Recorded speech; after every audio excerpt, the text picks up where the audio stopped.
திருநீறு எல்லோருக்கும் பொதுவானது.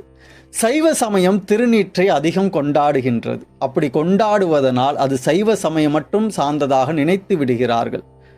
ஒரு நன்மையை ஒரு குறிப்பிட்ட சமயத்தை சார்ந்தவர்கள் மட்டும் கொண்டாடினால் நாமெல்லாம் அதனை கொண்டாடக்கூடாது, பயன்படுத்தக்கூடாது என்று எடுத்துக்கொண்டால் அதுதான் சமய மதவாதம்.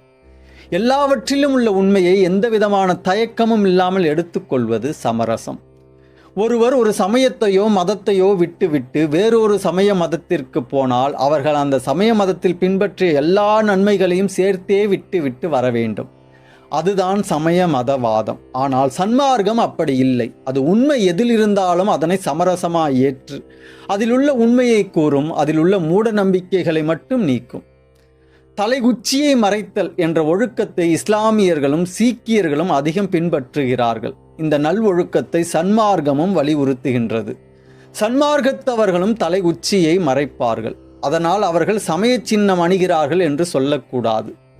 முன்பெல்லாம் என்னை பெரும்பாலானோர் இஸ்லாமியர் என்று நினைத்தே அழைத்தார்கள். நான் நெற்றியில் அணியும் திருநீரை விட உச்சியில் அணியும் தலைப்பாகை அவர்களுக்கு என்னை ஒரு இஸ்லாமியர் போல் காட்டியிருக்கிறது. ஒருவர் என்னை பார்த்து, என்ன பாய் திருநீர் வைத்திருக்கீங்க என்று கேட்டார்.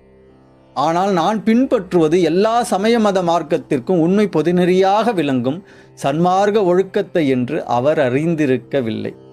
திருநீறு அணிதல், உச்சியை மறைத்தல் போன்றவை சமய சின்னம் இல்லை, சமய சின்னமாக நினைத்து கொள்கிறார்கள்.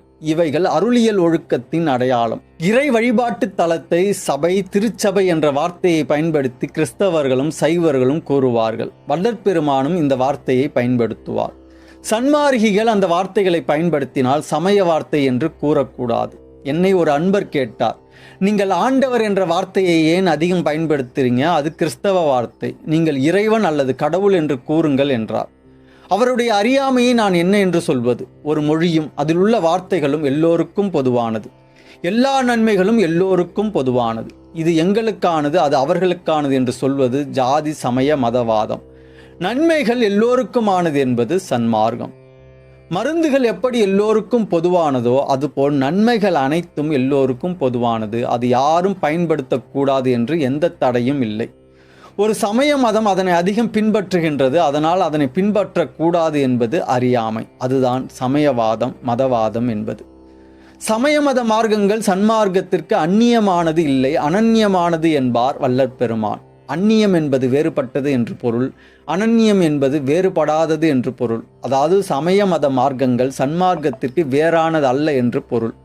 சுத்த சன்மார்க்கத்திற்குள் சமய மத மார்க்கத்தில் உள்ள உண்மைகள் சமரசமாயிருக்கும். அவற்றை கடந்தும் சுத்த சன்மார்க்க உண்மைகள் இருக்கின்றன